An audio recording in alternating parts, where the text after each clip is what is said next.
wish I could remember, but I don't. Donut? Donut? Hello, I'm Nik Von Crait and welcome to another episode of The Best RPG, the series where I search for my favorite RPG of all time. In today's episode, we are taking a look at Monster Hunter Stories 1, specifically the remastered version that came out in 2024. We are playing the game on PS5 this time around. The game was actually first released on the Nintendo 3DS back in 2016 for Japanese audiences, and in 2017 for the rest of the world. And it also got a mobile release a year later, so you can basically play the game anywhere you want.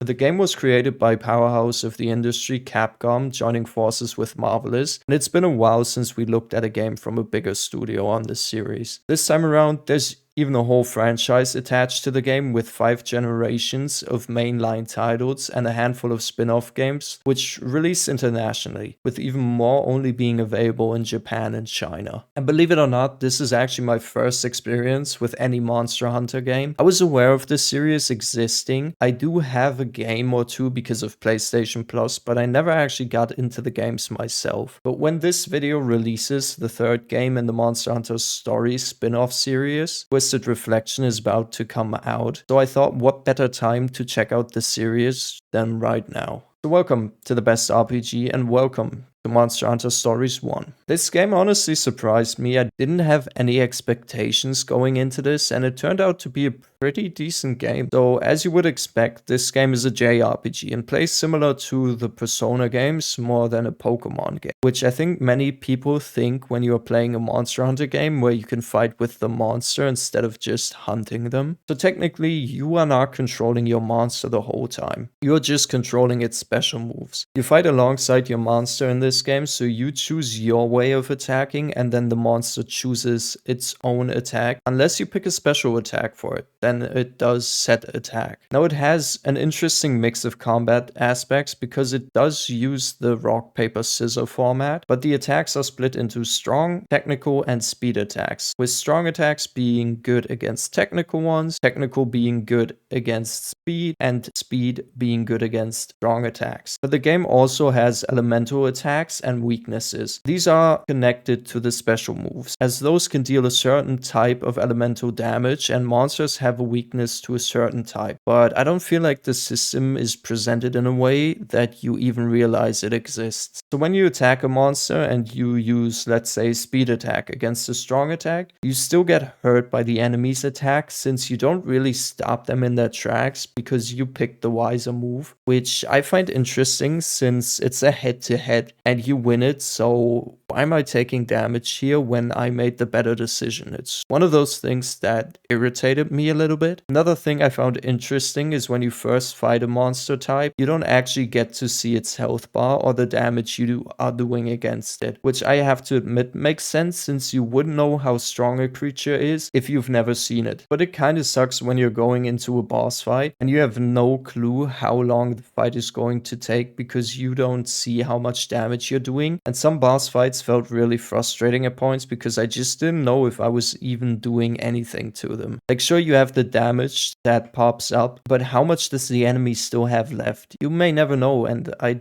did not like that. But again, mainly in boss fights, as I said. I get the system when it comes to normal enemies though. So how does the world of this game work, you might ask yourselves? Well, you have different little maps. These have various monsters roaming around on them, and little dens where you can find monster eggs. These vary in rarity, and that affects which type of monster egg you find in there. I think the system of getting new monsters is cool, but can be a bit annoying if you're looking for one specific monster, since you may not get the right egg. The important things about an egg is how smelly and how heavy it is when you pick it up from the nest. The heavier and the smellier, the better.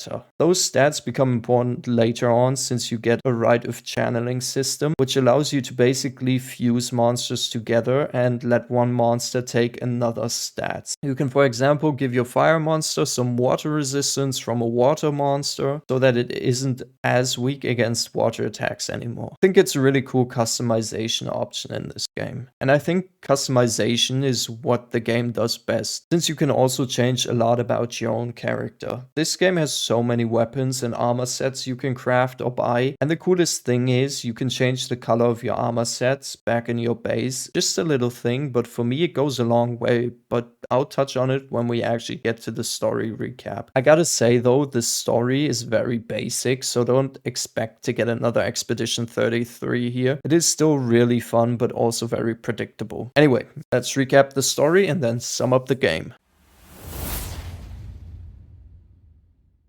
The game starts us off with an intro that takes place in the future as we see the main characters of the story stealing an egg from a dragon-like creature. Once the intro is finished, we get taken back in time where we find Lilia, Cheval, and us in a forest looking for an egg. After a little bit of a search, the kids find the egg laying in a nest. It is here where we try the ritual to get it to hatch.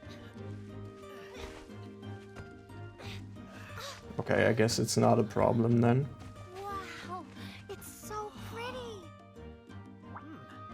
What's inside?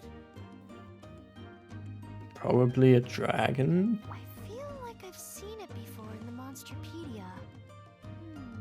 Hey, we've got a Monsterpedia, good to know. Let's hatch it and find out. But we can't. Only a rider with a kinship stone can do that, right? So let's become riders then. Okay. Become riders? How are we supposed to do that? Yeah, good question.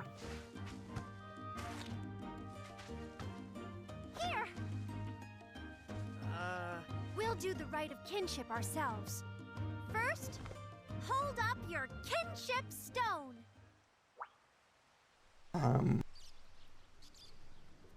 If it works that way. These are just regular rocks. Hey, pay attention.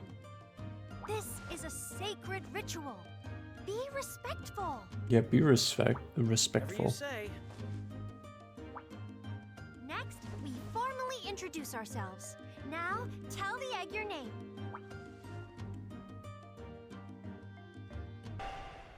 Oh, sacred kinship stone, bind thyself to this young spirit. Why do I look like an adult compared to all of the other ones now? Rebirth is nigh. Now unleash your cry. Unleash your cry. No good, huh? Well, it's not like it was the real ritual.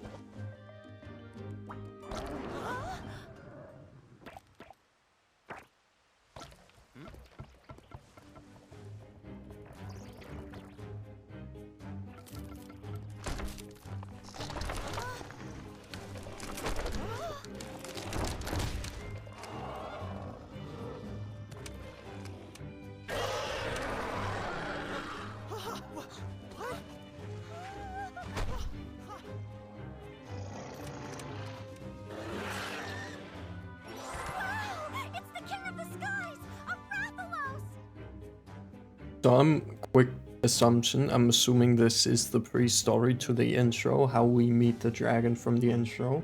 Whoa! We really hatched the egg!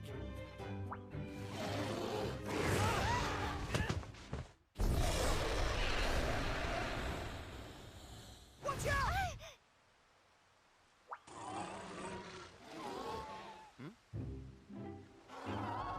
What's it doing? Oh, Ratha thinks you're its mama, don't you, Ratha? Ratha? Ratha the Rathalos. Yeah, pretty creative there, Lilia.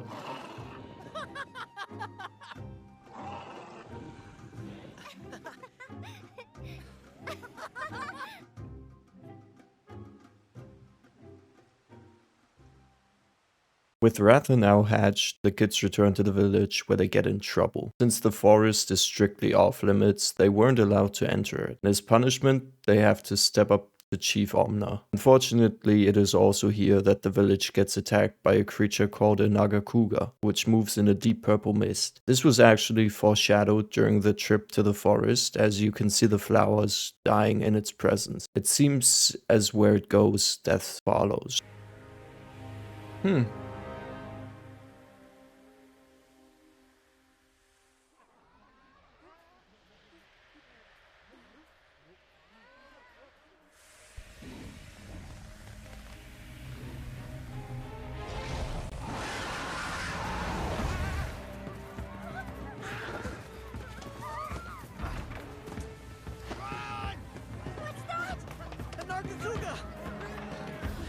A Naga cougar, guys. If you didn't know, because I sure as hell didn't know. Hey, not our village.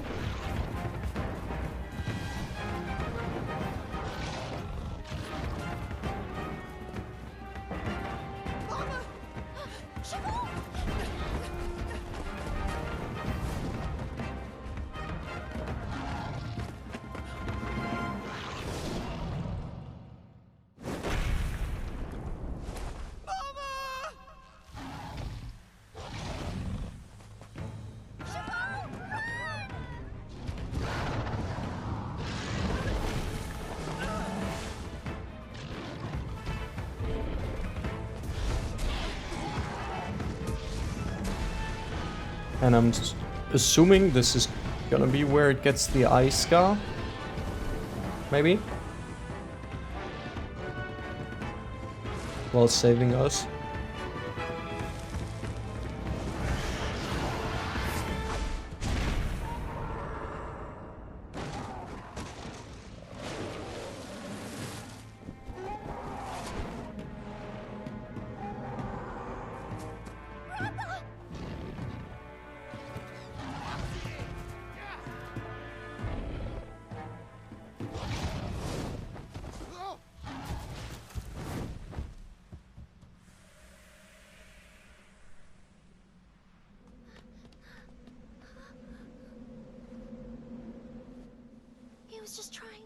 He was just trying to protect us.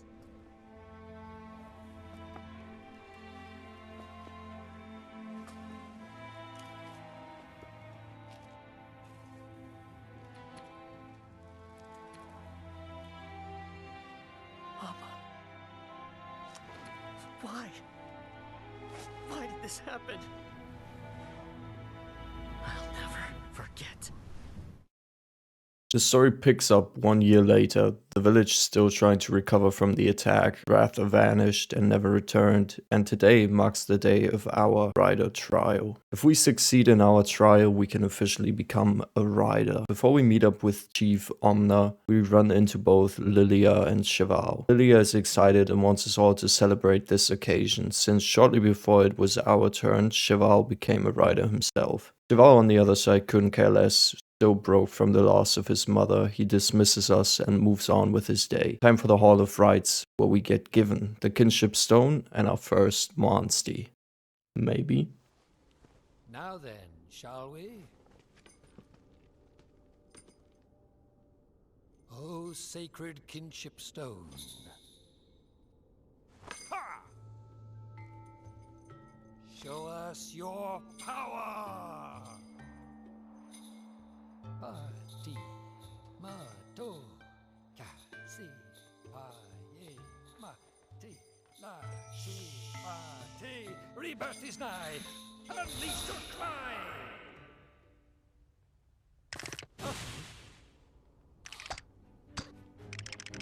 On the socks, the engine started moving.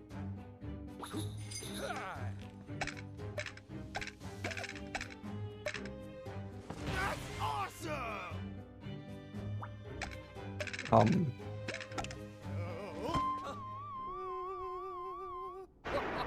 A lively egg. It's really quite the powder keg.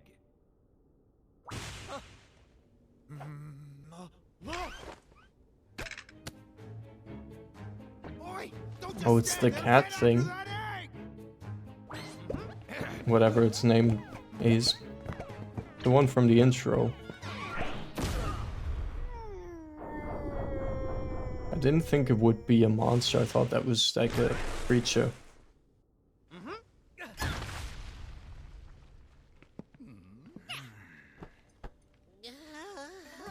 That really hurt. Mysterious feline. Who the heck are you?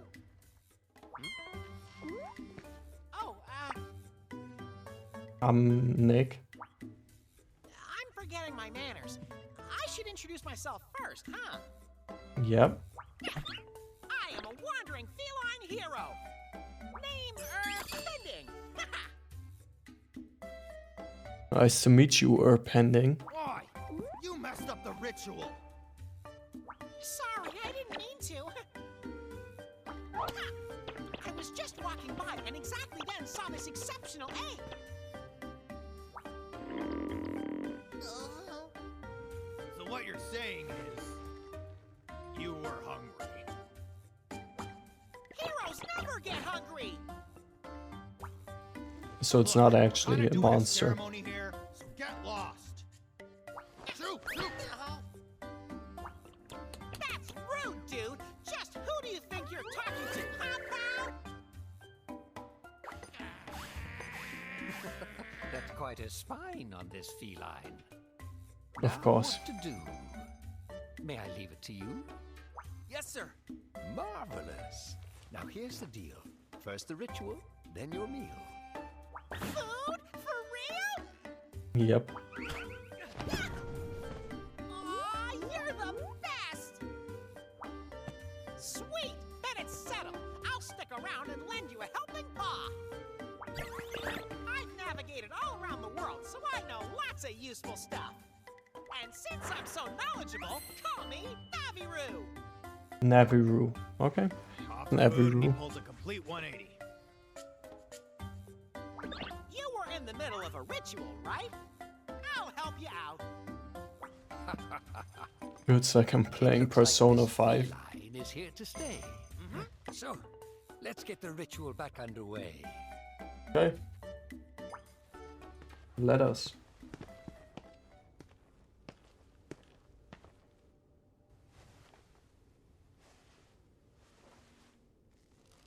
Oh, sacred stone. Awaken! Us too. Mark of the First Cry. We got a Velocidrome. Okay, now that we have Naviru with us, we can head out into the Mount Pondry caves to purify our kinship stone and finally become a rider. Everyone's blind now.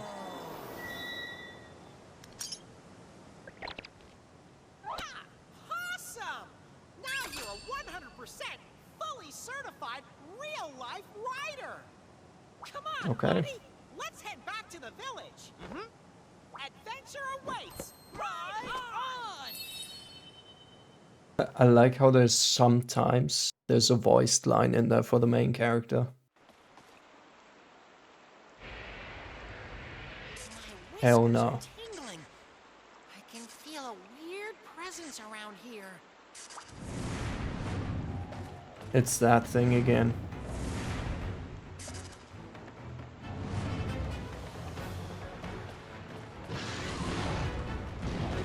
Ah, it's a Nargacuga! It's coming at us with everything it's got. We can't go back to the village until we've dealt with this monster, buddy. So, the Nagakuga has once again shown its face. Time for us to beat it up and head back to the village so we can become a rider. And here we are. No grandiose cutscene, just some dialogue telling us that we did it. It's kinda hard, but I'll take it. So now that we are officially a rider, we can use the blacksmith to upgrade our weapons, sell or buy weapons and armor. We can also use the market next to the blacksmith. The lady sells us items that are useful on our travel. Side quests also start showing up now, so you can pick them up on a quest board or by talking to people in the village. The quests can range from killing a certain monster a specific amount of times to collecting a specific amount of an item to finding an egg of a specific monster. To my surprise, we also have a house here in the village. It is here where we can sleep to save our game, change the outfit for both of us and Navi, and look at previous cutscenes. Going back to the side quest or sub-quests as the game calls them, we make our way back into the area that we were just in. Difference is now we can explore the whole area, and that also comes with some new things. For example, we can now farm materials like iron ore or healing items like the herb by going up to it and collecting it. This area is also full of enemies, and if you go into the cave here, you respawn both the items and enemies in the area, so be wary of that when you leave the cave. And it kind of feels like this is what Pokemon Legends Arceus kind of tried to copy, but I enjoy the questing more in this game. The only gripe I have with this game so far in this area is the fact that the controls, especially when you're riding the Velocidrome, are really janky. But I always gotta remember that this is technically a PS4 port of a Nintendo 3DS game. Other than that, I think the pop-ups are really slow when you pick up an item. It takes so long for them to disappear, and if you pick up multiple things, it can take ages for the latest item to show up. Sometimes I wasn't even sure if I picked up the item or not, but eventually they did show up. Going back to the village, Dan asks us to go on the hunt for our very first egg, so he marks a nest on our map. It is here that we get to know the mechanics of the nest. It's actually pretty simple. You go in, find the nest, find an egg that you like and take it with you. Now, if you spend too much time inside of the nest, you can get caught by the parent of the egg, so you want to avoid that. Back at the village, we hatch our new monster, which turns out to be a Aptonoth. Dan can't even wait a minute after we're done with the hatching before he sends us to Chief Omner, since he wants to tell us something. So we make our way to the chief and he tells us of the Black Blight, which is the fog that was around the Nagakuga. Turns out that is our world-ending threat that we need to stop. But before we are able to do that, we need to train. So from the money that we made, I decided to buy some new clothes and a new weapon. I really enjoy the way I can customize the armor that I bought back at my house. It's just a simple option to change colors, but it just does it for me. It's this customization that I long for in most RPGs, and if you don't have an option to change colors, let me just transmog the armor like in Tainted Grail. Those are just essentials for me that unfortunately don't appear often. Back to the tutorial now. It's time we learn how to make healing potions. So Dan gives us a kit and lets us craft 5 potions using the materials we gathered. And for the final task, we get a special one from the chief himself. He sends us into the forest to deal with a monster nicknamed the Gluten. On our way there, we run into Lilia. She and Navi start talking about the people that hunt the monsters, the so-called hunters, known from the gaming franchise, Monster Hunter. So they bring up the idea of leaving the village to explore the world, but according to the chief, it is part of the rider rights that we can't leave the village ever. But Navi brings up the idea we may be able to leave if we become the best rider in the world. Speaking of being the best rider, we also took on the Cunning Raptor in this area, who is part of another side quest. I won't be mentioning most side quests in this video since it would probably be longer than all of the Avenger movies combined, but I will point out everything that I find cool. I wanted to really check out some of the other monster dens, so I went on a spree collecting a couple of eggs and hatching them before continuing the story. Into the forest we go to take down the Gluten. This was a pretty easy fight for us since we leveled up a good bit before. After the fight we see the Black Blight once again spreading, coming closer and closer to our village. It is here where we meet a mysterious lady who tells us to leave the forest and not come back until their investigation is done. Back at camp we meet Cheval and Lilia, where we get into a heated argument. After both Cheval and Lilia run away, we follow them, trying to find them. Turns out Lilia made her way into the forest on a search for Cheval. It is here where she gets attacked by a monster, which we quickly take care of. With the monster slain, we can now talk to Lilia.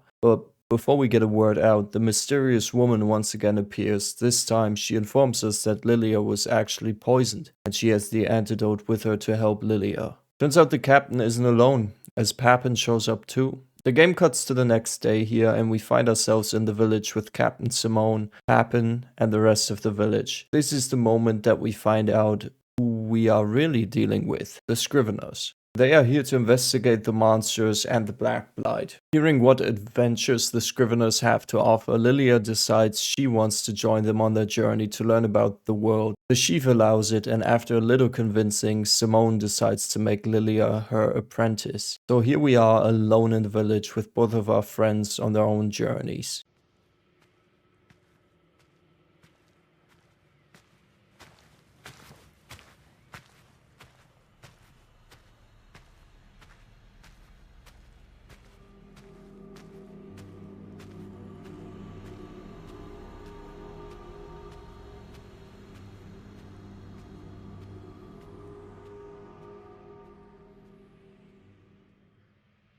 A few days later, we wake up in the village and head over to Dan, who gives us the tutorial for rider battles. These are battles against other riders and their monsters. I want to touch on one of the cool things here, and that is the fact that you can speed up time in fights up to 3 times the speed. It makes the fights go by quickly and is great for repeat playthroughs. But enough tutorials, it's time to hunt another monster. This time Dan sends us into the old mine. In the old mine we run into a caravan driver who tells us the monster is on the other side of the lake, so we make our way over there to take out the veteran in a fight.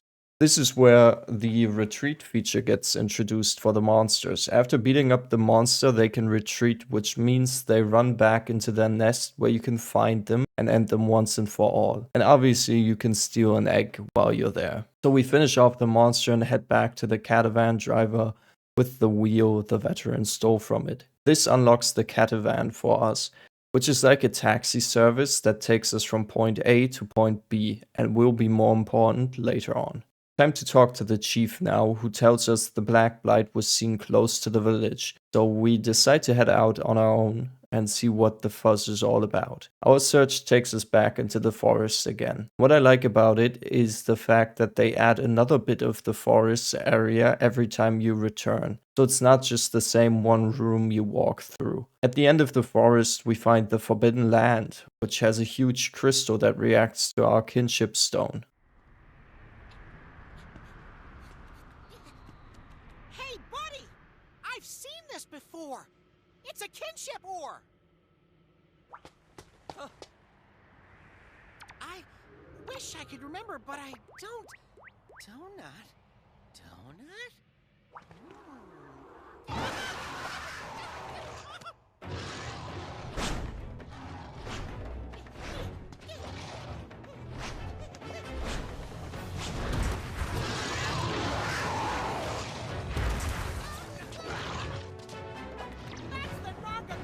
From before!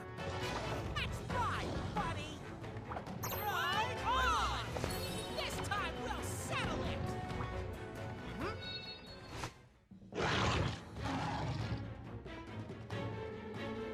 And once again we fight the Nagakuga, but this time we end it once and for all. We did it, buddy! Huh? What's happening?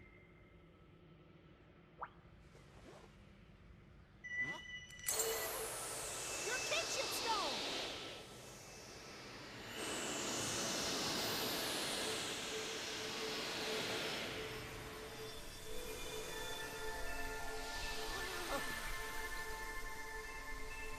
Jumpin' Jaggy!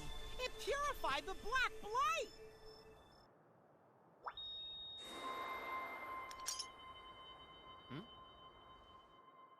The kinship stone holds holy light, which has the power to purge the blight.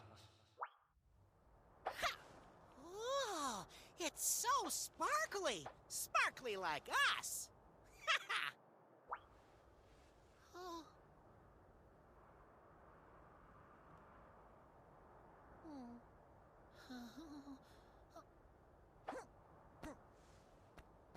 It wasn't this poor monster's fault. It was being controlled by the Blight.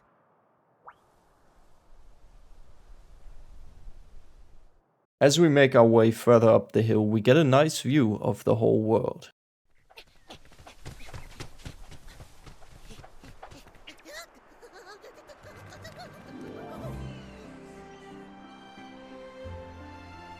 Hey! How about we see the world together?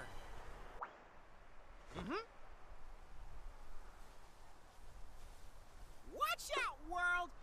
Here we come! Young rider! It certainly was a fantastic fight to defeat your foe and banish the blight. You really mopped the floor with them, kiddo. That's awesome! My partner's a fully fledged rider now. So we can go see the world, right? Riders aren't allowed to go into the outside world. It's the Rider's Code. What deja vu. I said the same to a younger you. Beneath us lies the vast domain of hunters and what they maintain.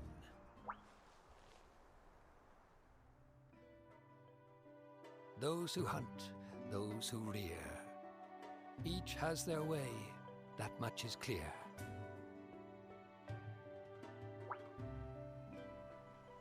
The rider's code, we must swear to protect.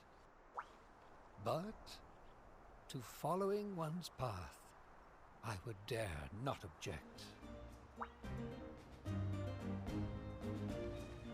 The Hunter's Town is just beyond that mountain over there. Pause for a sec. We can go? But it won't be easy, kiddo. I tell ya, there'll be danger around every corner. No room for doubt. You still wish to set out? Mm-hmm. Then search on the mount for a certain Wyverian. He knows the rite of channeling. A riddle librarian. It is said that the Wyverian who knows the right is a very handsome young man. 'Twas ages ago when we last met. They say he lives on the mountain yet. You got it! We'll find him! Now steel your heart. Adventure starts.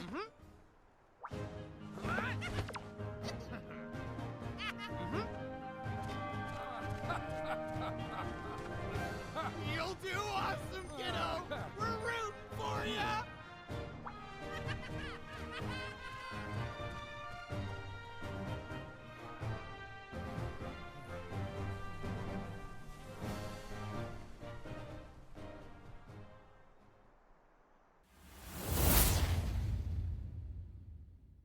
Welcome to the snowfields. It is here where our journey continues. Our search leads us into a cave where we meet a monster protecting a girl. It turns out the girl is injured, so we decide to take her to a nearby house to heal her up. Once she's fit, she tells us she's also a rider and looking for the same thing as we are. She doesn't want to talk to us any further though, unless we prove ourselves to her by collecting herbs from a place that can only be reached by a rider. So off we go on another search to prove our worth. While searching for the herb, I checked out the Monsterpedia for the first time. It's a place that shows you all of the monsters you have caught or fought. They also added a nice little feature in here, which is the bonuses. You get bonuses for hatching monsters or fighting them. After studying the Monsterpedia, I found the mountain herb, but just like always, things go wrong and we end up facing a Zamtrios. This fight actually takes us a good while to beat, but we still end up victorious and can now head back to the camp. To the surprise of Avinia, that's the name of the girl by the way, we survived the trip and get to know a bit more about her and Frostfang's relationship until we get interrupted by the owner of the cabin, a creature calling itself the Riddle Master.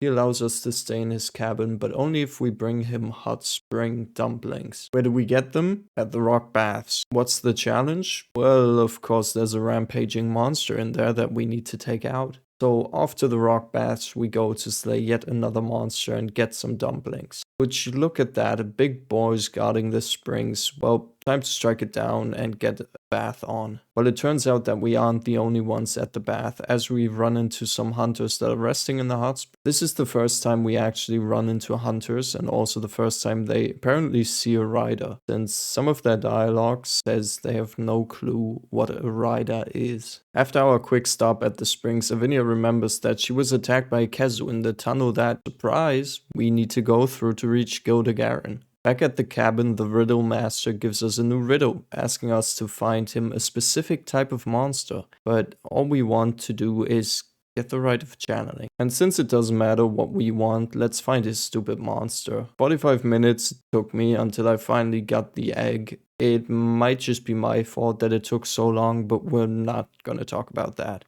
Let's head back to the cabin where we can now show the monster to the Riddle Master and figure out what he wants. Now then, it's time I told you of my true identity. Now, I am none other than the Channeler.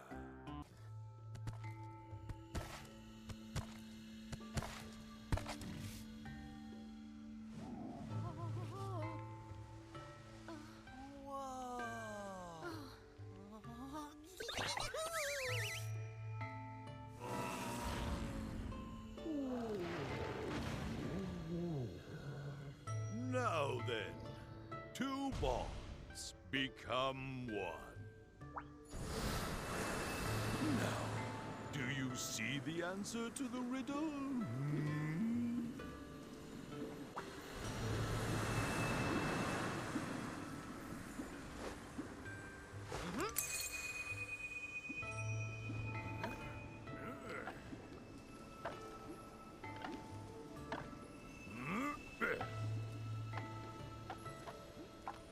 Genius!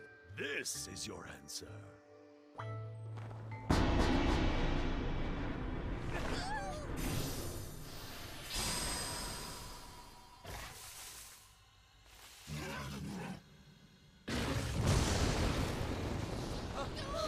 I've never seen a Lagami breathe fire before. Each monster has the potential for all powers.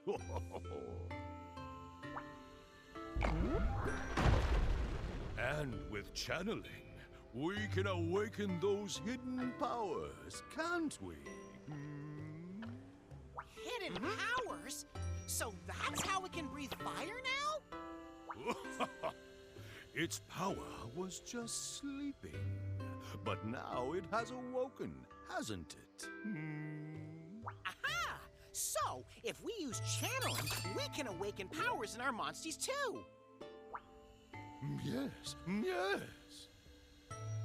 Only those with kinship stones can evoke this power, which maintains nature's delicate balance. And there's no bad side effects? That's totally awesome! Oh, thank you so much, Channeler. Now then, if there's anything you don't understand, come and ask me. Yes, Yes, sir. sir.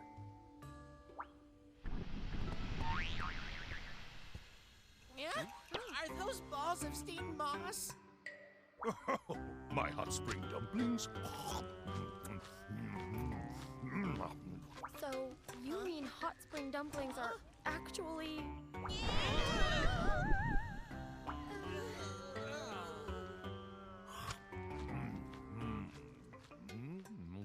So that is the right of channeling, which we can now use on all of our monsters to create some wild creations. Basically like a fusion system, which I think is really cool, but we have to see how important it's actually going to be throughout the story. Just to try it out, I spent the next 30 minutes just farming eggs, hatching them and going into the channeling for a bit. After my experiment, it was time to go through the tunnel and take on the Kazu, which I just want to ask who came up with this design. It feels like Persona all over again. But anyways, as always, we defeat the thing and move on ahead. On our way to Gildegarin, we make our way through the Perennial Pass, where I once again go egg hunting. It's just a tiny area though, it's a straight road with a couple of monster dens popping up on the sides. And at the end of the road sits Gildegarin, where we aren't really welcome as the people aren't aware of riders and tend to keep their distance from us and our monsters. So, our best way to get them to realize we're friendly is to chat up the Guildmaster, and as things always go, we get stopped by a guy who doesn't want to let us go to the Guildmaster. But he has to let us pass because the Guildmaster shows up and lets us through. Turns out he actually knows our chief and got a letter from him. He then invites us into the throne room, which has a bunch of cool weapons and armor sets displayed. After a little bit of talking, the Guildmaster welcomes us in town and says we can feel free to stay. But what would this game be if he didn't have a quest for us, so he asked us to hit up another hunter who goes by the name of Roberto. Time to explore Gildegarin, a whole city full of hunters and some new features. The blacksmith here has a new feature compared to the previous ones, which is the forge quest. These quests require you to bring the blacksmith a certain type of material to create an armor and weapon based on monsters you've slain on your journey. To try this out, and because we need it for a side quest, we made ourselves the Zamtrio's weapon set, which includes the Meaty Smash, which is a big hammer, and the Shark Cutter, which is a sword and shield combo. It is also here that we see the Encyclopedia for the first time, which tracks the lost Poogies you have found throughout your journey. The lost Poogies are little pigs that are scattered throughout the world, and there are a total of 100 of them that you can find. And at the end you might get a nice little reward for collecting them all, and of course it is also a trophy, so if you want to get the platinum, have fun searching for some Poogies. Next up, Roberto's house, and to our disappointment, Roberto is just a lazy hunter who doesn't even go on hunts anymore, but at least he gives us the house next to him so that we have a home in the city and the garden can be used as a stable. So we are fully set and can now live in Gildigaren. And it doesn't take long until we get a request from the guild master as he wants us to take out a monster on the Monsoon Plain. That means it's once again time for a monster hunt. Right, here we are at the beach, ready to take on the next monster. This time it's a royal Ludroth, which turns out to be quite the challenge, but nothing in this world can beat us, so we once again slay another monster and head back to town. Back with the guild master, he tells us we should work on helping the people in the town so that they start trusting us. And I'm starting to get some horrendous flashbacks of the last episode of this series. Anyways, the first person that needs help is that lazy bum Roberto, and he wants us to farm mushrooms for him. So into the forest we go, where we find the special mushrooms that Roberto asked us for. But of course there's a giant spider monster lurking right above us. So time to say another monster. This time things go wrong though, and we get completely dominated and end up getting webbed by the spider. But just in time to save the day, Roberto shows up, frees us, and lets us continue fighting the spider. After finally beating it, we get to sit down at a camp with Roberto and have a nice conversation.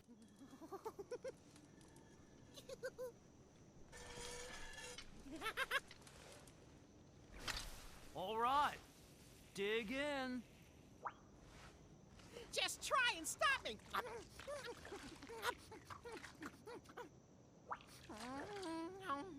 Taming and riding monsters, huh? That's some gnarly power you got there, kid.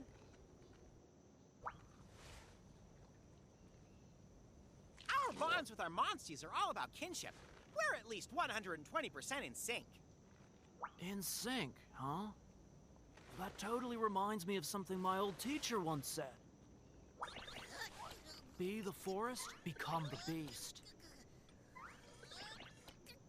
I was a total newbie. Man, I had zero clue what she was trying to tell me. First time I faced a monster, epic failure. I was just swinging my sword around like a dope. Then boom, I was flat on my face.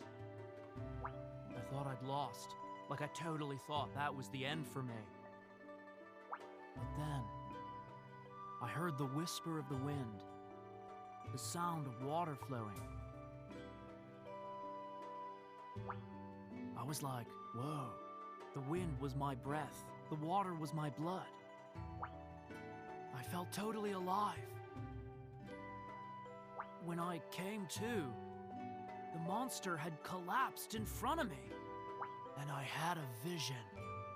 I was that monster. The monster was me. I guess you could say I felt in sync with it. I was a part of the forest itself. A creature, no different from a monster. Be the forest, become the beast. Those words finally made sense. Becoming one with the monsters is like a blessing, you know? Monsters give us hunters our livelihood. Can't have one without the other. Mm-hmm. So it got me thinking, maybe you and I aren't so different. So hunters are to riders what Devil Joe are to pickles? Maybe we can be buddies after all. Well, I don't know about all that. But I'm curious about this kinship with monsters stuff. So I was hoping you could show everyone what it means to be a rider. Yeah, I thought you'd never ask, bro. We'll show everyone just how possum we are. Right, buddy? Mm-hmm.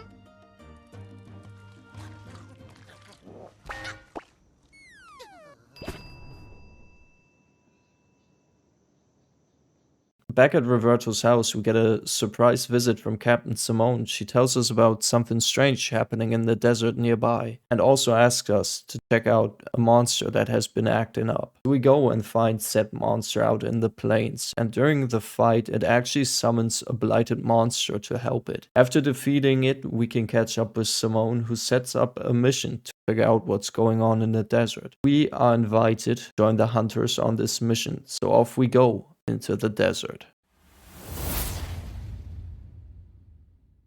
Our adventure in Oasum starts off with us finding out about the Black Blight attacking Roberto's hometown. Before we can reach it, we need to get rid of the quicksand, which is being caused by 3 monsters in the area. First, we head to the Tree Sword Caves. Since Naviru keeps talking about them, there's nothing special in there though. Just a fight against a monster, a cat in a barrel, and a couple of items. Nothing to write home about. So back into the desert we go, where we run into the first of the monsters on our hit list. After beating it up, we find a scale of a cephadrome, revealing it as the culprit behind the quicksand. With our new information gathered, we head back to camp to report what we found. But it is here where we get an unwelcome visit.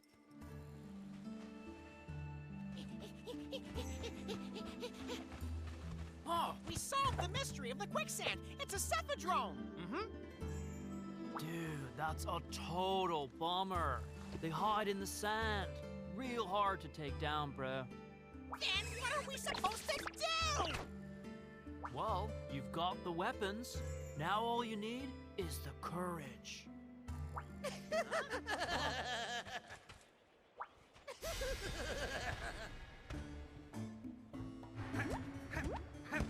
Weapons? Courage? Ha! Those are nothing more than outdated trash. Trash belongs in the trash can. Jumpin' Jaggy! This guy makes my first stand on end. Like, what's your deal, bros? I've been researching monsters for 5 decades. For someone with my genius, it would be child's play to solve your predicament. Predicaments are our specialty.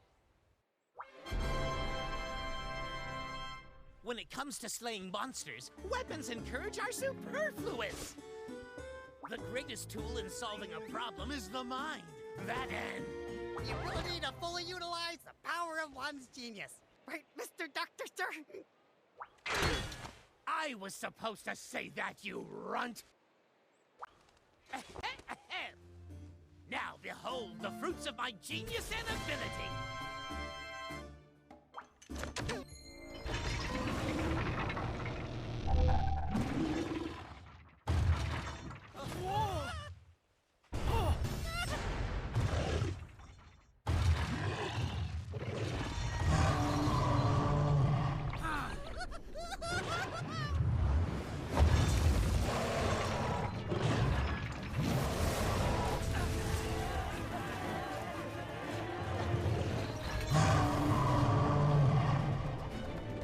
Watch and be amazed.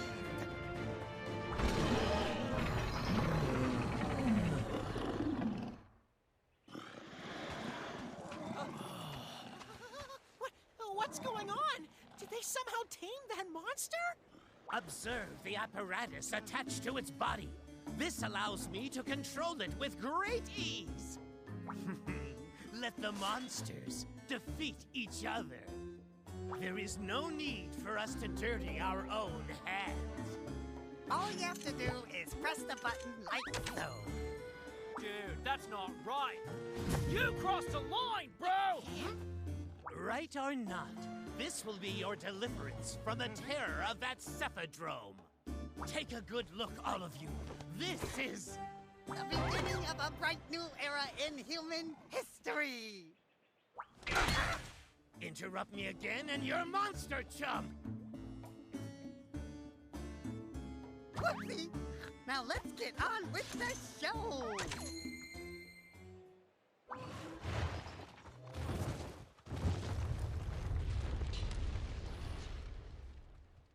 what an odd duo, but we can't let them get to the Cephadrome before us, so let's get to it. Time to fight another blighted creature. This Cephadrome fight isn't too difficult and we managed to take him out, but obviously things don't go according to plan.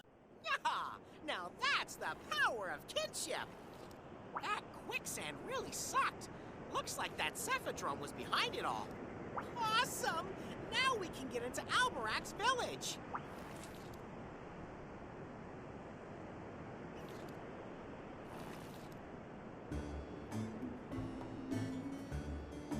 Oh, curse that meddlesome rider! That child has no right to interfere in my impeccably moral research!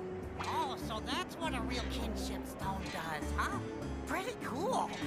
What? Obviously not as cool as your inventions, Mr. Dr. Manalger, sir. Naturally. We have only to prove to this ignorant world how great I truly am!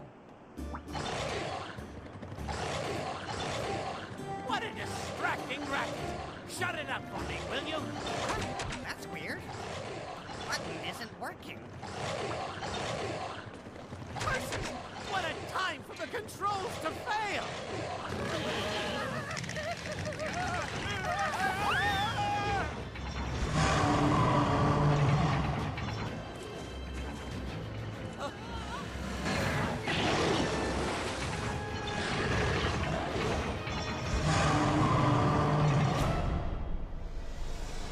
So back-to-back fights, this time against half monster, half machine, but they also don't stand a chance against me and my little spider friend, as we managed to take it out as well.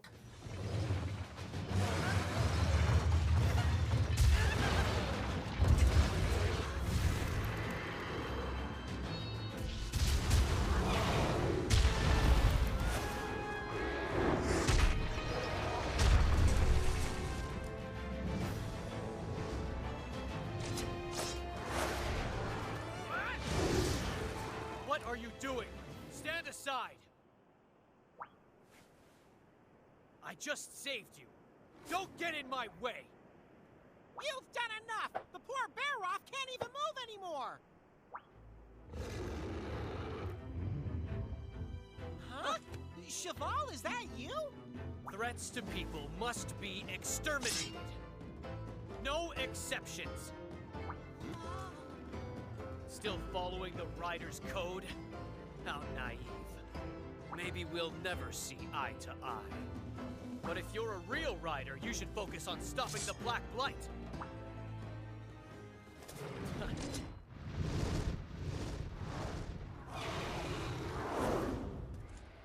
Cheval! It's like he's a totally different person now. So, he's a friend of yours? Monsters are a manifestation of the blessings of nature. It behooves us to show them proper respect and gratitude. To manipulate them in any way is an abomination. Hold up, Chief. These riders aren't like the guys who took control of this Baroff. I want to believe you, Roberto. But why do you trust them so much? 'Cause I see a purpose in them. The environment's changing and the monster population's taken a nosedive. But now we've got someone who nurtures and cares for monsters. I think riders might just be the key to preventing disaster. I'm not convinced. It looks to me like they're the ones inviting disaster.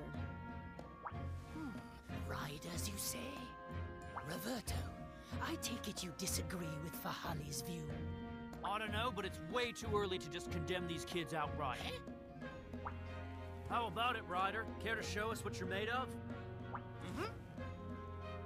Roberto! Let's do this, buddy! Time to prove we can be heroes!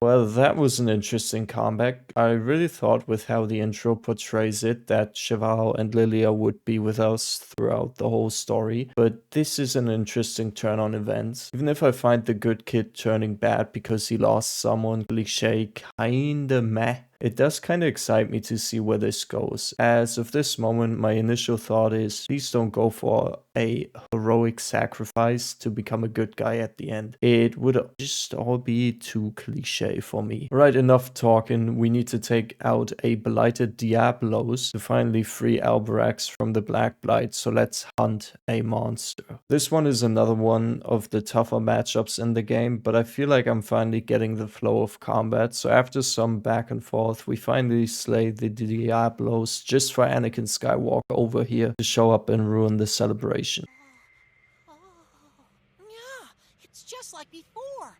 Your kinship stone's glowing.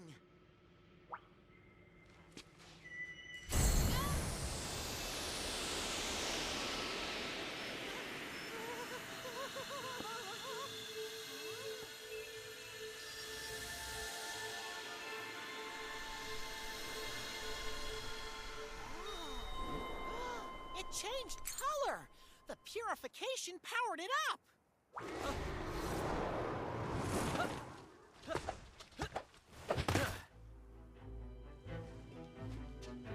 Huh. See that, Cheval? The power of our friendship saved the day. You took down one Diablos. Don't get full of yourself. Huh? All over the world, there are still people suffering from the Blight. Every new day means one more possible tragedy. Don't you get it? Do we know what the Blight is or why it's eating away at the world? No. But we know that it attacked our home, and that it must be destroyed. Cheval, you don't have to do this alone. We can achieve more if we work together. Shut up! What good are you? I lost everything! I can stop the Blight without you! All I need is my will to fight. My own will and my own strength.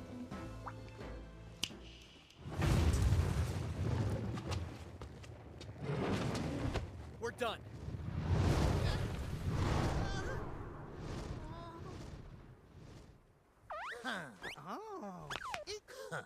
Riders, eh? What a nuisance.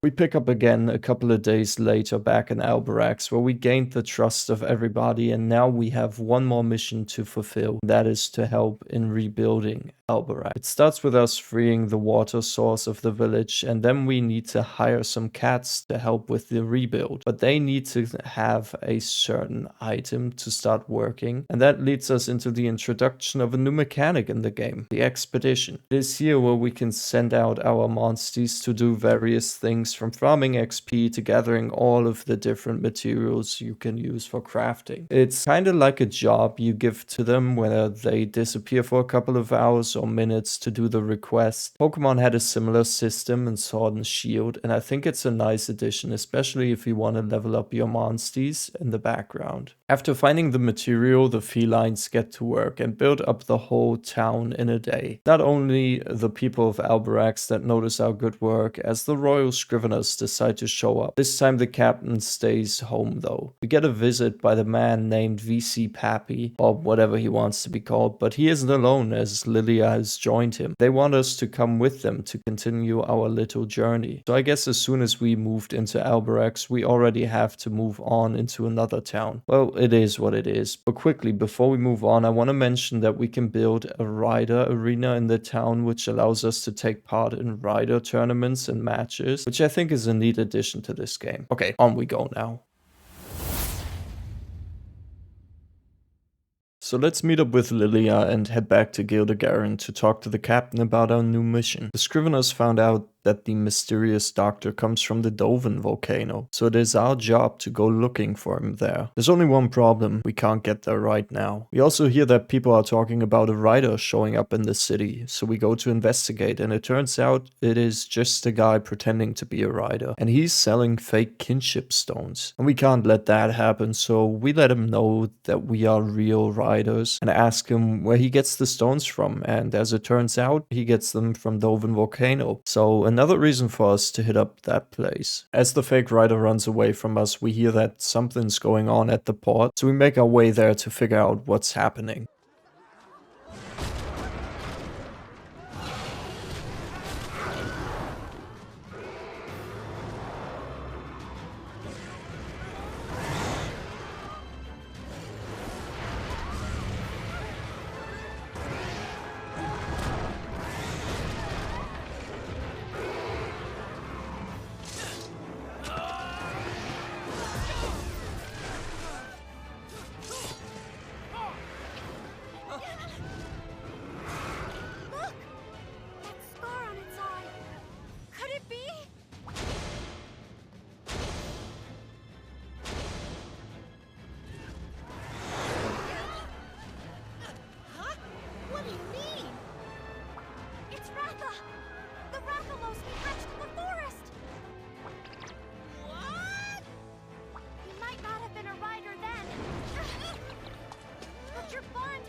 Mansty's heart.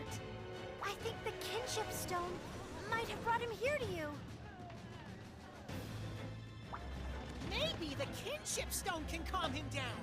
Quick, use it.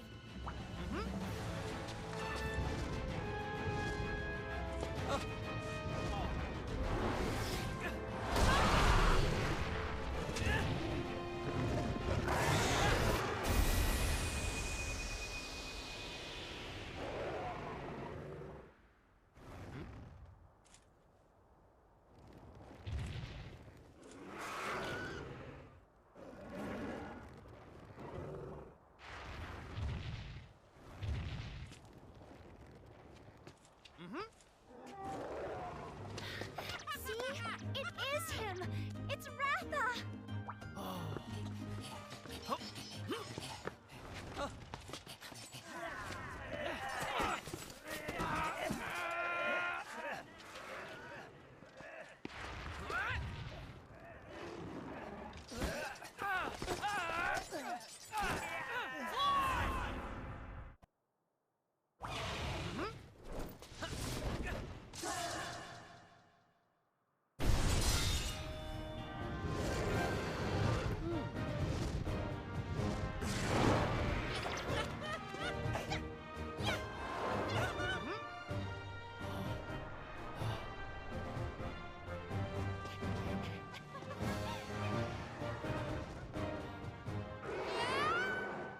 With Ratha back in our party, we set out into the world, finally being able to fly around the map, which is nice, but really doesn't control that well. Ratha now also becomes our 6th member of our team. Now that we can fly, let us head for Von Crait and from there to Doven Volcano. But as always, there are some problems in this town. The mine is blocked, so we need to help the people of Von Crait out. Some things truly never change. Okay, into the mines we go to find a way to remove the stone blocking the mine's entrance. It is down here where we get introduced to the overheat mechanic, which works like the freezing mechanic, just in the opposite way. After making our way deeper into the volcano, we run into Itsy Bitsy, the right-hand boy of Dr. Menelga, who confirms that they are operating from inside the volcano, so we decide to follow him as he runs away. We manage to catch up to the two, but not for long, as they drop the rock that was blocking the main entrance right in front of us. And nope, don't ask me how, I'm still confused. Anyways, we need to find materials to build a bomb and blow this rock to pieces. After minecarting back and forth for a little bit, we get everything we need to blow up the rock. But it turns out that isn't a rock, but a uragan, controlled by Menelga. So we have to take it on in a battle. And wow, for some reason this fight took so long, it felt like I barely did any damage at all. So after a bit of struggle, we take down another controlled monster. And on the hunt we go, this time deeper into the volcano, where a bunch of new monsters appear. And we also run into Debly again. Remember the fake rider kid from Gildegarin? Well, he now wants to join us on this adventure, and we let him tag along as we now go on the search for the fake inship stones as well. As we enter Menelga's lab, Navarro starts acting up and telling us about his past. In the next room we find the storage, which contains all of the fake kinship stones and a trap set by the doctor.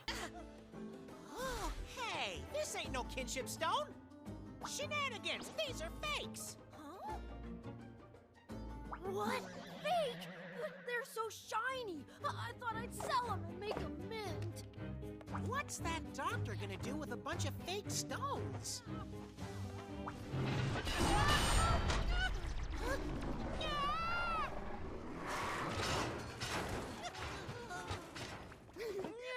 It seems our monster trap has bagged us a monster catch. What a nuisance. How dare they get in the way of my groundbreaking research? You can't control monsters just because you want to! You fool! You are mistaken. My research is for the good of the people. No longer will they have to live in fear. You're wrong! We're only alive right now because of monsters, you quack! Ha! Well, seeing as you aren't going anywhere, I suppose I can tell you. You pitiful riders were the original inspiration for my brilliant research. I searched far and wide for those kinship stones you use. but I could not procure one. However, I did manage to find the material used to create them, the kinship ore. I analyzed its structure and composition, and synthesized a copy with the same properties. And voila! My artificial kinship stone. With this, I've succeeded in upgrading and controlling monsters. Thanks to me, you no longer need to be a rider to control monsters. Kinship stones don't control monsters. They're meant for forging bonds. Preposterous. There's no use in something so primitive and counterproductive. Whereas my ingenious research, on the other hand, will change lives. I'll make you a deal. The kinship stone for your freedom. I see. In that case, I'll just take it.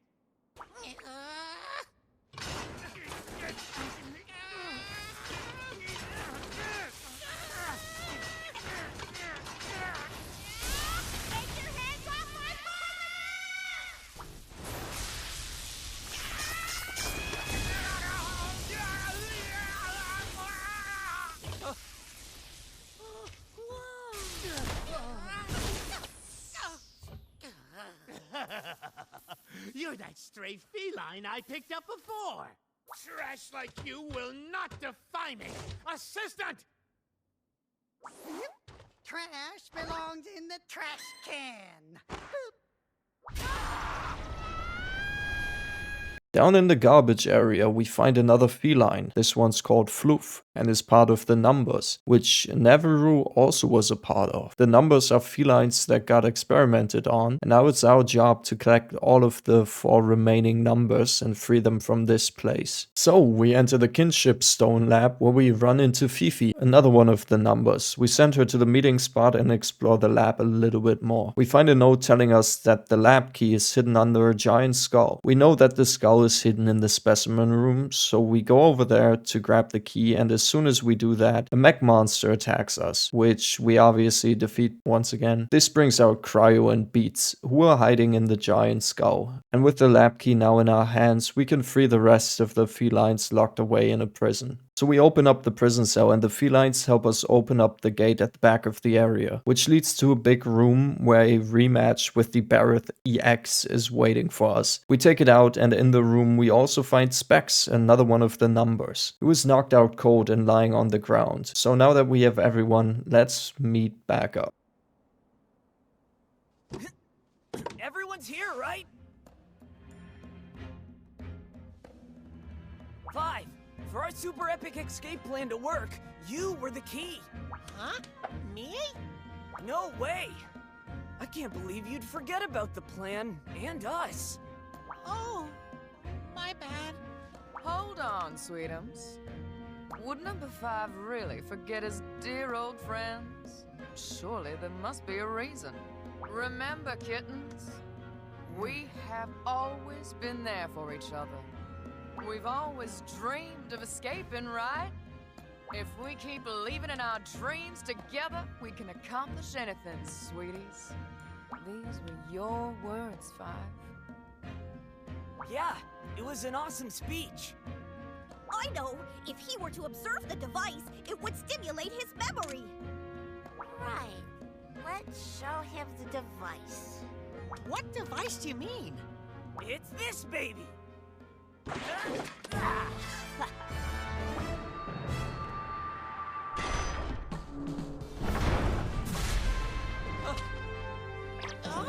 glorious wrath of Meow! You were the proposer of the device's construction, 5! With this baby, we can finally blow this joint! We tried to get it going ourselves, but it was no use, sweetie. The wrath of Meow. Energy! What it needs to move is energy! Indubitably, alas. The plan is infallible, but what we require is your... I get it.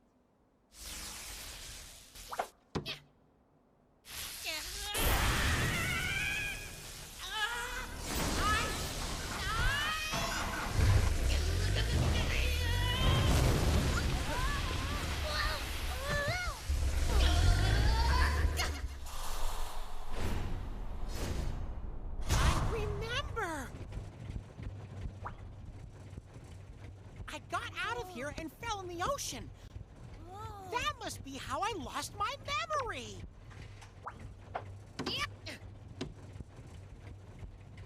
I remember now. I remember all of you. Oh, yeah! Nice one, Navi-Roo! I'm sorry, guys. It's been a while, hasn't it? You're back now, Five. Yeah! Let's dismantle this entire nefarious facility! Hold on! First, I have to confront Dr. Manelker. Partner, can you come too?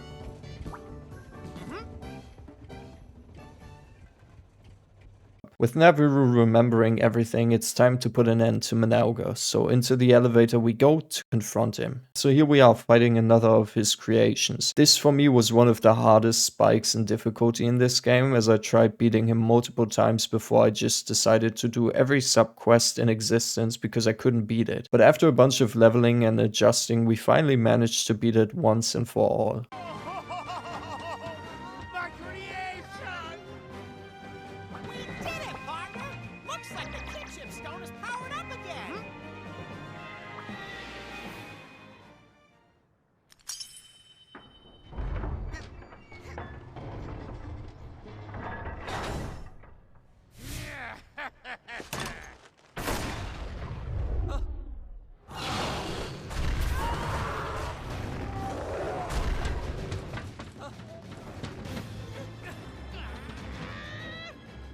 Over that kinship stone. It's the only thing I need to finish my research. And there's nothing you can do. Nothing, you say?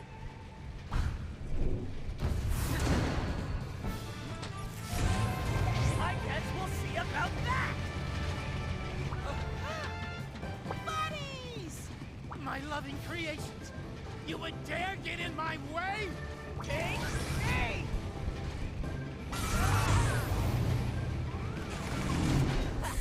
Now, the fuse! Try this on for size! Wrap the meow!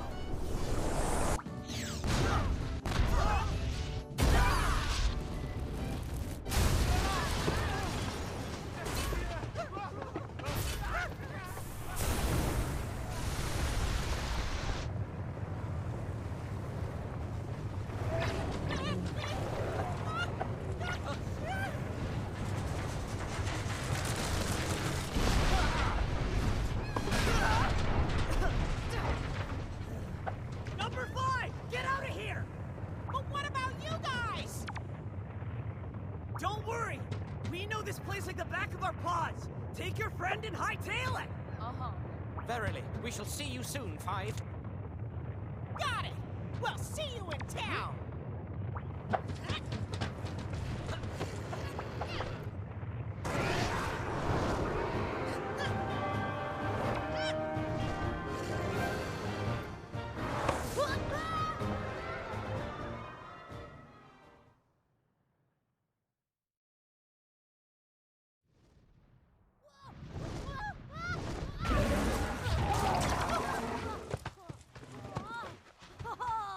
That was awesome! That's the first time I've ever ridden a monster! Thanks for the help, Mr. Rathalos!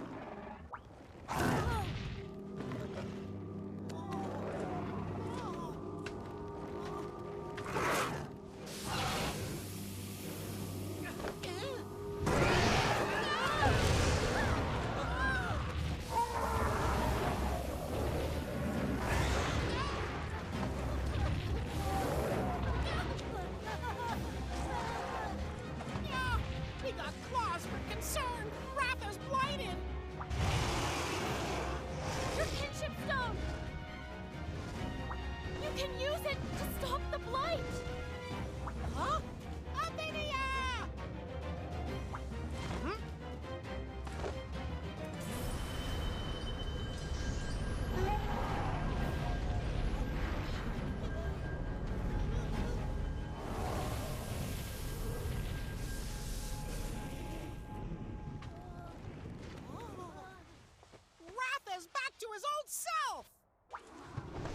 Thank goodness he didn't succumb to the blight. You should be able to keep the blight at bay as long as you have your stone.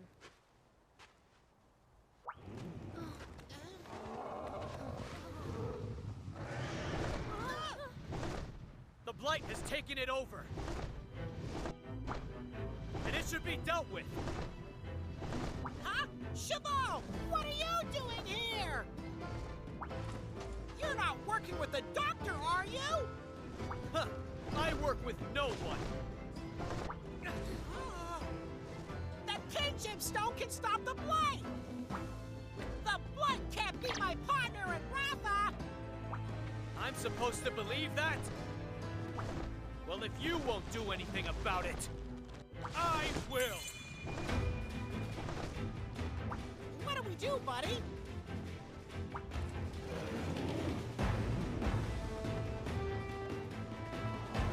All right! We'll protect Ratha together! Well, would you look at that, Cheval finally snapped, so now we have to fight him. Turns out the fight isn't a full fight, just a little back and forth until he threatens us to come back for Ratha and kill him if it shows signs of the blight ever again. And then he goes riding off into the sunset again as we discuss the fact that Rathos was carrying the blight this whole time and just kept it from showing. So it's time to head back to town now and see what's going on there. After getting back to the village, we catch up with Avinia, who tells us she was looking for us since she wanted to know if the rumors about our work in Alberex was true. It's also here where Damo informs us that as a thank you gift, we get a ship, which seems a bit much, but we'll take it. So off to the port we go to check out our new ship. But there's another feline waiting for us at the port, and she seems to know Naviru. This one is called Pansy, and she asks Naviru to return to his home to talk with the chief there, since he's worried about Naviru. So after a little bit of convincing, the whole squad sets sail on our new ship. Here we are in Koopni village, an island full of felines and the home of Naviru. So time to check out what the chief wants from us. Turns out the chief is mad at Naviru and offers us the house he used to stay in as our new base. So once again we have a house and a new town. After taking a nap we come back out to some troublemakers who don't like that Naviru has returned. They try to bully Naviru, but we all step in to save him. He then goes off to the beach on his own and we track him down to talk to him. It is here where we get the typical gain the trust of the village questline again. This time we need to farm materials to make a mattress. Well, as always, let us get some materials. This was the point in the playthrough that the fatigue really set in for me. It was just repeating the same plot in every town with some differences here and there. I mean, it's all so similar. They didn't even bother to change the house design, which don't tell me every house is designed the same way. I wish they would have changed up the designs so that they look unique to the region you're in. But anyways, I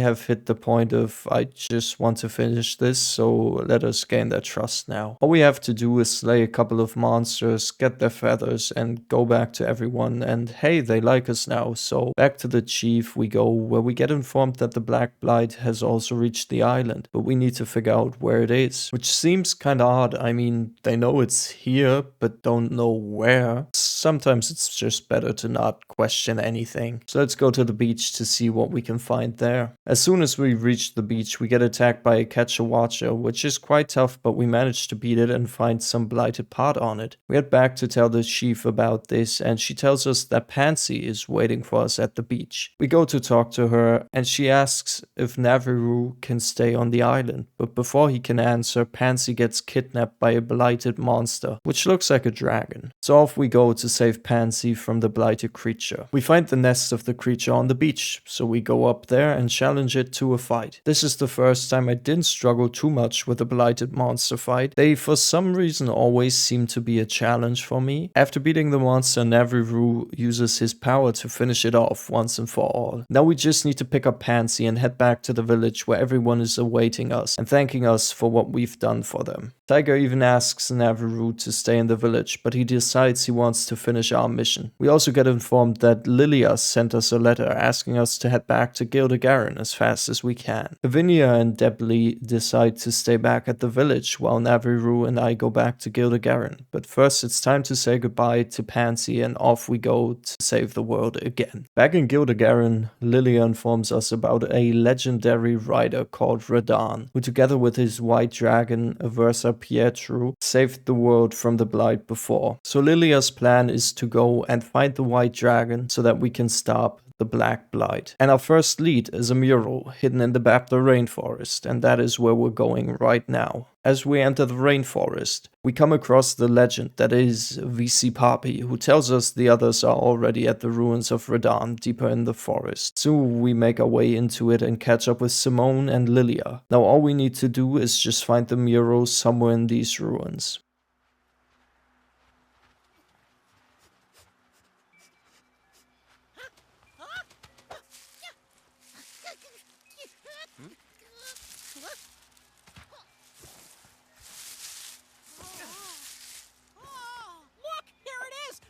Radahn! Wow, good job, Naviru, you found it! Yaha! Nothing can hide from my nose! Now, I wonder what it says. It is just as Lilia said. All of the writings refer to Radahn. Look at this. Finally! The legend of Radahn! Awaken to a world. When earth has been blighted and light has been shorn, atop a great tree, a white dragon is born. A hunter becomes now a rider in form, as two bonds they join in the face of the storm. Where bonds are preserved, all are gifted with light. Where bonds are dismissed, all are ruined with blight. Thus darkness is born, and black dread spreads with fright. The savior we seek shall respond to our cries. Astride a white dragon, they'll take to the skies. Then blight will recede, and the light will live on. With rider of monsters, the hero, Radahn. So time to make our way up the great tree and find ourselves a white dragon egg. This tree is a bit annoying since it has a couple of required fights on the way to the crown, and some can be a bit annoying, but we managed to make our way to the top and to the egg. There it is! The white dragon egg! Huh? Alright, partner, let's forge some kinship!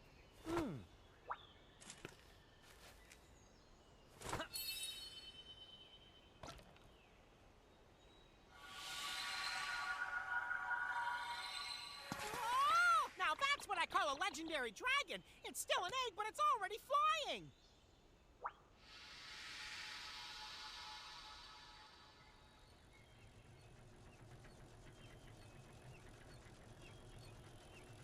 Operation Egg Extraction is a success! Finally, the legendary dragon egg. I knew chasing you two would pay off. Get your dirty paws off that egg! I think not. Let's go. Roger that. Bye, losers!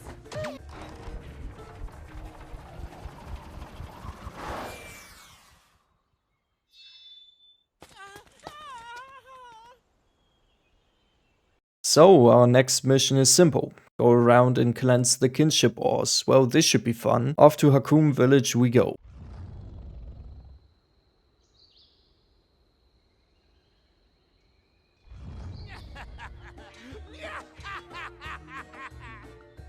We're finally here. So this is what those riders have been hiding from me. I ought to thank the Scriveners. Them finding this place saved me a lot of time. Mr. Dr. Manelka, sir, this doesn't feel right. Messing with something sacred. Cease your blathering! Those accursed riders are always the ones impeding my precious research. Thanks to them, the kinship ores slipped through my grasp. This is just payback. You're my assistant, so grab that pickaxe and assist me already. Jeez, you're more stubborn than an ornery Gypceros.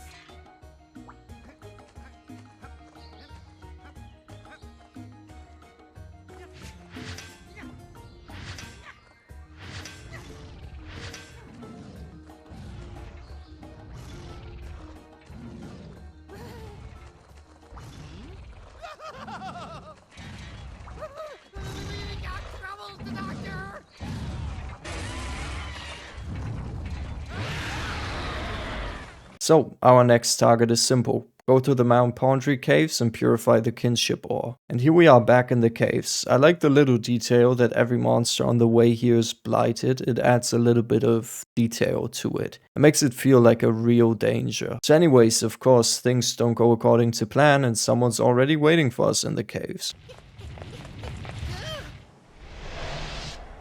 Cheval! Chasing the Black Blight, are we? I'm afraid I can't let you pass. You're still dragging that fiend around? What are you thinking? I said it before and I'll say it again. Ratha's our friend. The power of our bonds can stop the Black Blight. We believe in Ratha. In each other. Believe in each other. What a joke. You haven't changed at all, have you? Still as naive and foolish as ever. You were born with potential, and it let you forge a bond without a stone. But did you work for it? You've never lost or suffered like I have. Would you call yourself a rider? You believe in kinship? In your partners? And what did that belief do to save our village? What about you? Don't you believe in your Rathian? A rider who doesn't believe in their monster isn't a rider at all! You want to know what I believe in? Power! Let's settle this now! We'll see who the better rider really is! What do we do, partner? All right! Let's show him the power of friendship! Right?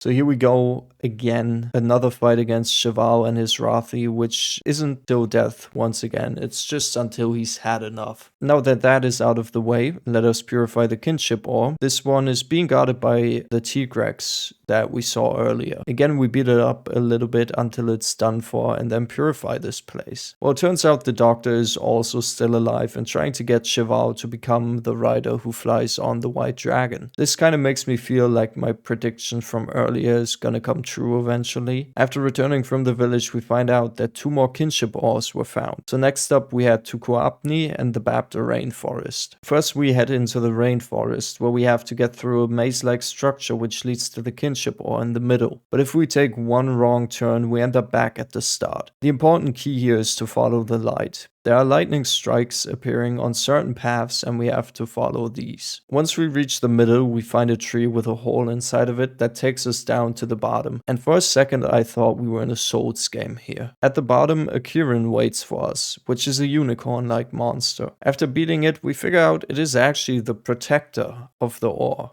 And it wasn't blighted just yet. So back to the Hall of Scriveners we go and then off to Koapni village. Back at Koapni village we run into the numbers again who help us to figure out where the kinship stone is, as it was used as a pickle stone by the chief before it got stolen. So we figure out that it was stolen by a Mealings. So off to the den we go to get it back. It is here where we run into a Legia cross, which has been blighted, and of course we take it down. And now all we need to do is purify the stone and take it back to the chief. With our adventure in Koapni done, we meet back up with the Scriveners to plan our next steps. This time we need to head into the ruins of Zalem to find the last kinship ore. But Menelga was also spotted there, so the Scriveners will join us on our travels to get the final kinship ore. Are these the gates of Zalamster? Yes, and the kinship ore lies within. That is far enough! Huh? You will trespass no further. Hand over the egg! Oh, really? Your time has come, Ryder!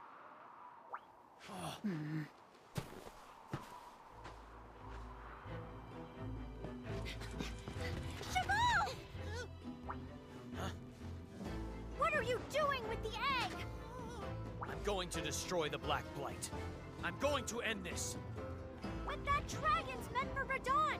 It'll only listen to the hero of legend! I'll show you all. This is the only way. Just watch. What the heck is that? Behold, my greatest invention! If anyone's gonna become the hero, it's me!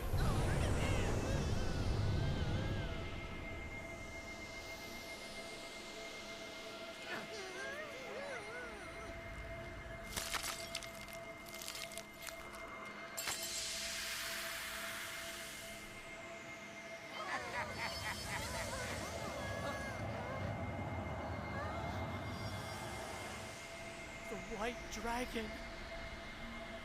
It heard me. It chose me.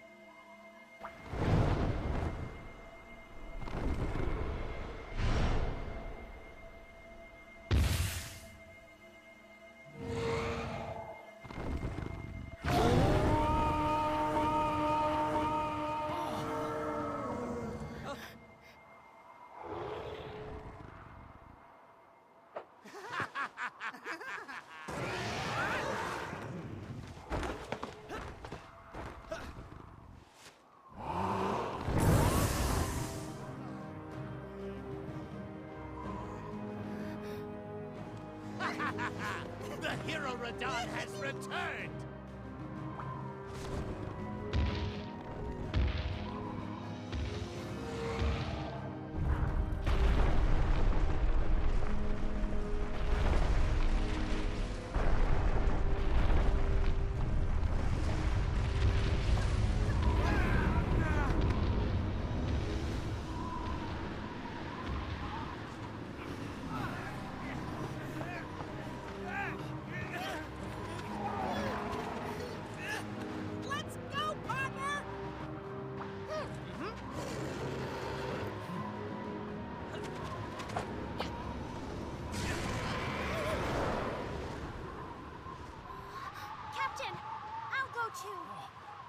I can bring Chabal back!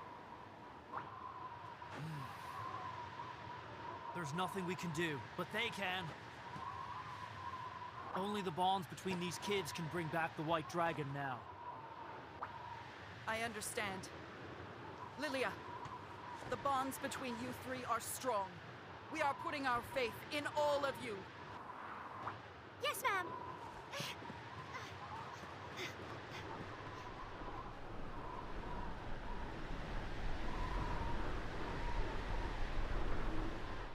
We were too late, and now it's time for us to catch up with Chabal and Manauga to stop them before they do something bad.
Maybe we're to blame. It's been influenced by the kinship or... Impossible! There's no way I could have made such a miscalculation! It's all because you tried to forge an untrue bond! Why did you betray me? Were we not bonded together?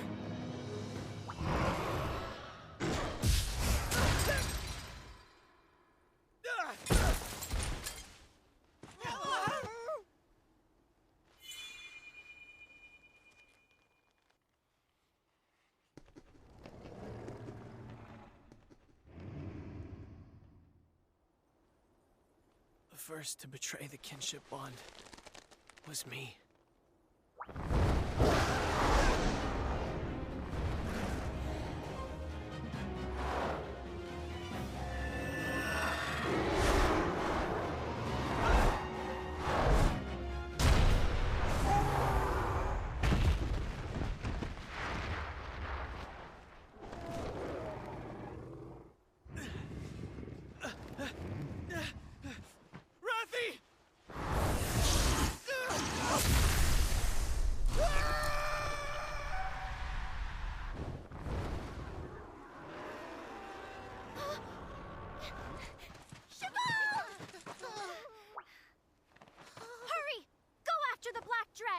Leave Cheval to me.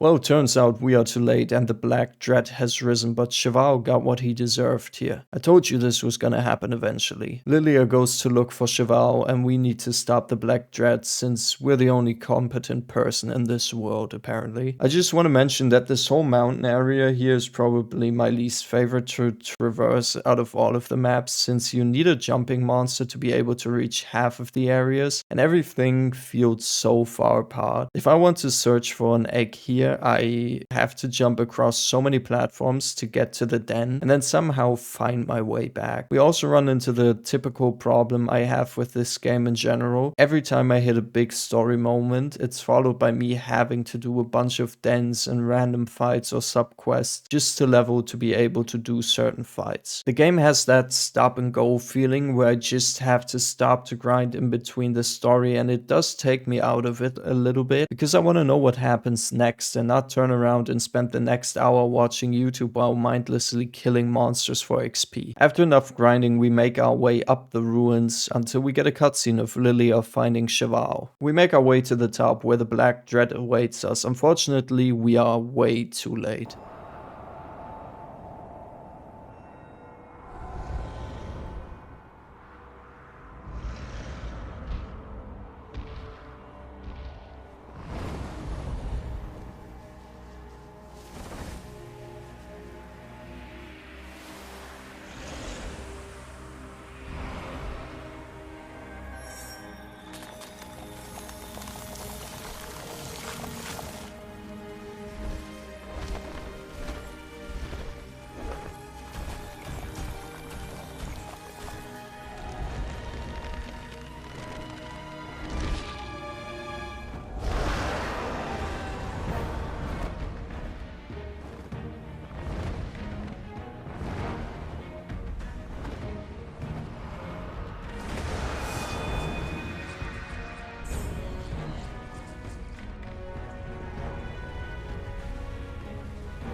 So it turns out we need to fight against Ratha to try and stop him, since the Blight once again took control of him. It's the same concept as the fight against Cheval, just attack until the cutscene happens.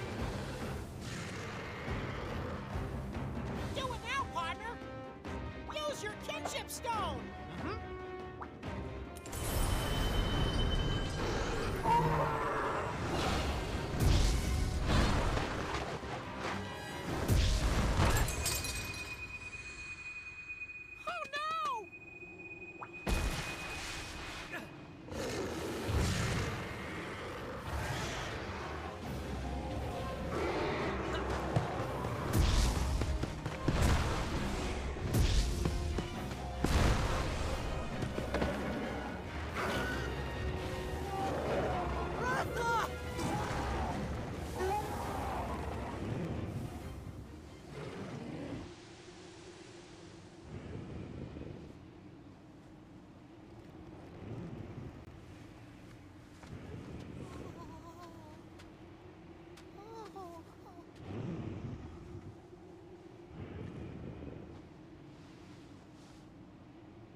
Without a kinship stone!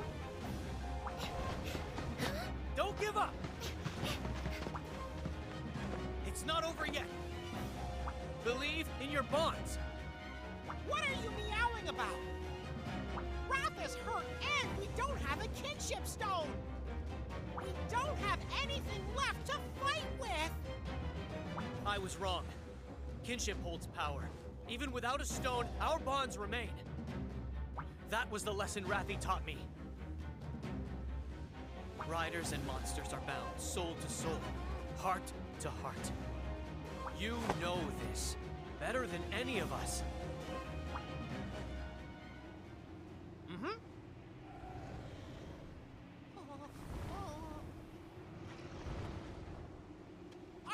Are you really gonna fight that thing? Even without a kinship stone?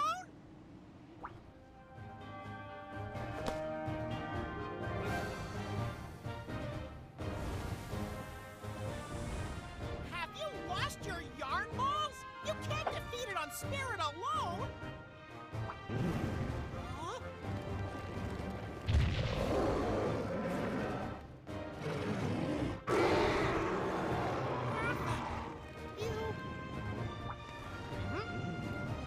He says we should fight. Ratha responded to the desire in your heart.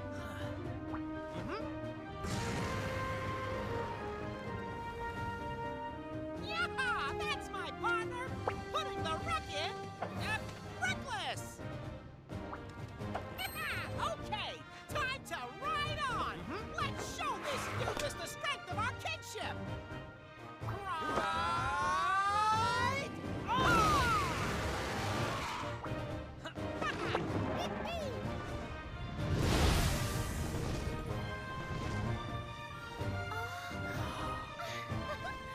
Let's go, partner! Ratha! To the battle to end all battles!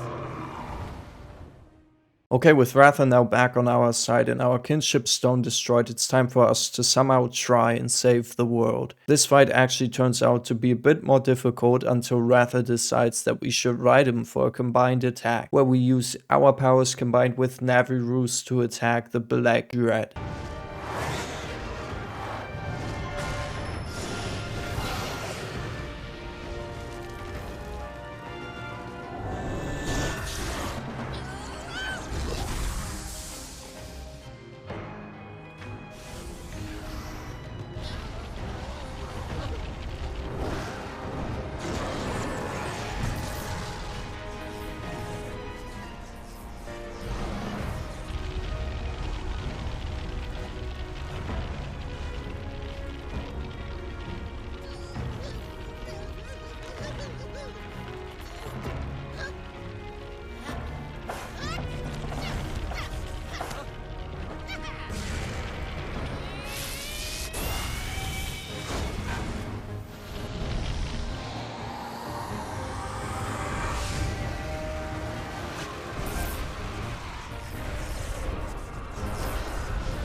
The day has been saved, now it's time to head out with my friends to the place where it all began.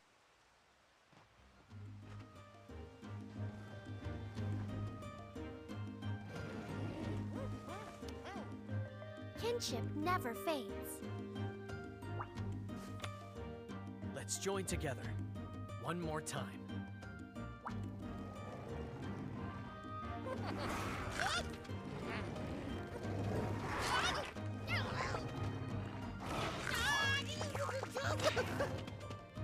So Radahn's soul was inside the kinship stone?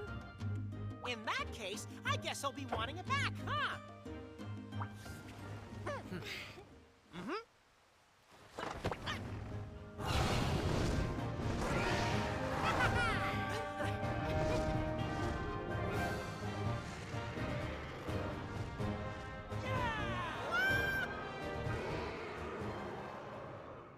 And with our hero flying off into the sunset, our time with Monster Hunter Stories 1 comes to an end. Well, technically this is the start of the post-game, since you can go back to the ruins of Radahn where you meet up with everyone and restore your kinship stone. And it also introduces you to the different variations of post-game content you can go after. These vary from towers to rare monster dens to chase, but I won't jump into that now. I think the ending of the game is nice. You get to see everybody again. You have the turn of Shivao to the good side and see Ratha turn into the white dragon for a moment. As I said earlier though, the story is somewhat predictable and I wish that it would have been a little bit shorter in certain parts. I also think Menelga was more annoying than anything. I wish it would have just focused on the Black Blight storyline alone. But then again, it also gave us the story of the numbers because of his inclusion. So it's hard for me to say if it really would have been better without it. All in all, I thought Monster Hunter Stories was a really solid game that definitely had its flaws and moments that let me down, but at the same time it was really enjoyable, especially in the first hours. I think my main issue was the combat and the fact that I never got along with it, which dragged my experience down. Maybe also the combination of the need to farm experience. But as I mentioned at the start, this was my first jump into the Monster Hunter series in general, so maybe all of this would have been easier to digest as an experienced Monster Hunter. I still think that this game is worth checking out, especially with the third game coming out around this video's release. It may not be for everyone, but it really is worth a try, even if the graphics are outdated and controls feel janky sometimes. You still have a nice story with interesting characters, even though some can be really annoying. So finally, to rate this game on our scale from 1 to 5 stars, for me it's a 3 out of 5 star game. I do recommend that you guys check it out. I would also tell you to wait on a sale, since these games, at least on the PlayStation Store, tend to be on sale more often. Well, that wraps up this episode of The Best RPG. Let me know in the comments below what you guys think about Monster Hunter Stories 1, and be sure to like the video if you enjoyed it. Hit that subscribe button if you want to see more of these videos. Let me know in the comments below what you guys enjoyed or what I can improve about these videos. Until next time, I hope all of you have a beautiful rest of your day.